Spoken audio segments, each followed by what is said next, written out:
So you found the skeleton. How would you tell it's a dinosaur? You personally, how would you decide? Well, interesting question. I don't know. I'd have to do some research on that.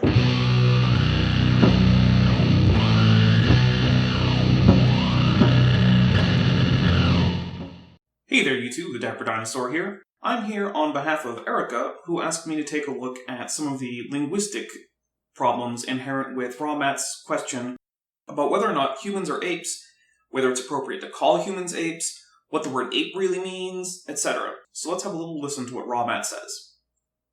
A scientist clipped together 5 physical features that humans share in common with apes to swindle man into that family.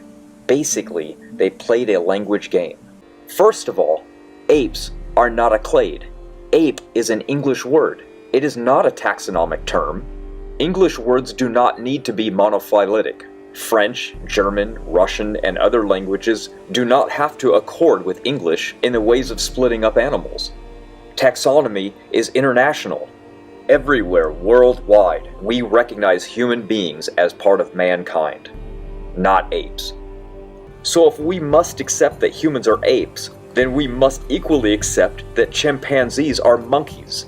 And these ignorant people at the zoo who are pointing at apes and calling them monkeys are actually right, and I don't accept that. Okay, so one of the first things I have to point out is that the common use of words is not dictated by the scientific use of words. Now, ape is a common English word. You will not find it usually used as a technical term in literature. Scientists would prefer the word hominidae, or hominoidea if we're going to go with the superfamily where we get to include gibbons, which I would say that we should. However, it's also the case that the common word ape in English usually means something like monkey with no tail. And the question is, does and should it exclude humans? Well, if we want to make ape mean hominoidea, we actually have to exclude some things that are commonly called apes, like the Barbary apes, which are in fact not hominoids. But we also would have to include humans. And then there's the question, is that something that is actually happening in English in common use? And the answer ultimately is no. It is okay to say that humans aren't an ape in the common sense of the word, but that's because there is this common sense that is not the strictly scientific sense.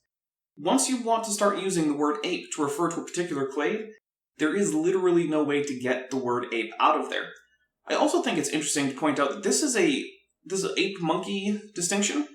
This is a conversation that really only occurs in English.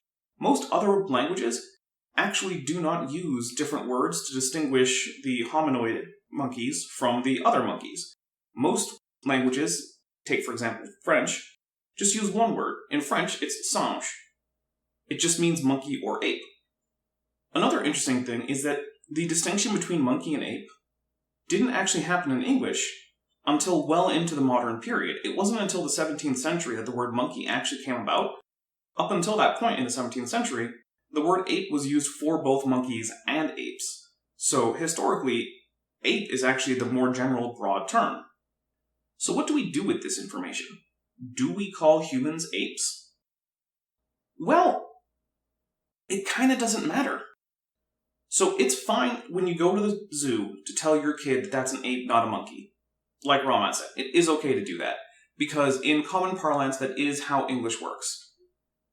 But it's also okay to say, yes, it is a monkey, when your kid calls it a monkey, and to say more specifically, it's an ape. Because apes are a subset of monkeys if we're looking at the taxonomy. So really what we're having is, we're getting Rawmat confusing the linguistics from the biology. And those two things do not need to cohere very well. So for instance, if we take another example of a word that, from a scientific standpoint, doesn't seem to have a lot of meaning behind it, doesn't seem to really capture anything real, we could say, look at the word Gentile, right? That word means anyone who's not Jewish. But that's not a natural grouping of humans, right? You can find groups of humans, specifically humans from the Middle East, who are much more closely related to Jewish populations than other groups of humans, say, from Far East Asia. And yet there's this persistent word that differentiates them. And it's the same thing with words like human and animal, where you can distinguish the two. You say humans aren't animals. In some sense, that's true, because animal is used to group all of the other such organisms because humans like to be able to talk about themselves as distinct. Which is the same case with, say, the Jewish community, which, because of their cultural distinctives, have always lived as, to some degree, foreigners in whatever lands they were inhabiting, with very few exceptions where they were actually inhabiting what's currently Israel. And so it's useful to make these distinctions on a linguistic level.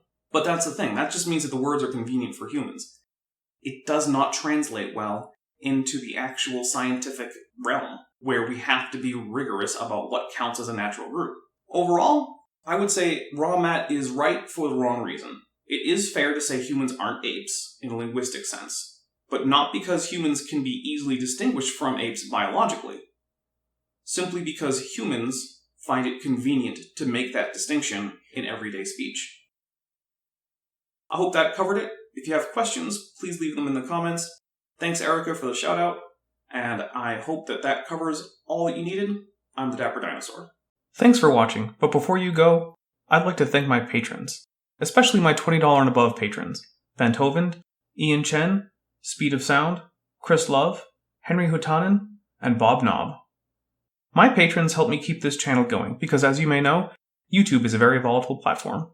If you'd like to help out, my patron tiers start at only $1 a month, and it automatically gets you access to the exclusive patron-only Discord server, as well as early access to my videos and voting for what next topic should be. For example, my patrons tend to be the ones who decide which episodes of Things That Aren't Dinosaurs I'm going to do, as well as sometimes who I'm going to cover next in the next debunking series. If you feel like a monthly donation isn't right for you, but you'd still like to support the channel, remember, every like and share and comment helps the channel. But if you'd like to help in a more material way, I do have a wishlist for Amazon.com and a Teespring store. Links in the description. Thanks for watching. Ba-da-da-da-da-da-da-da-da-da-da.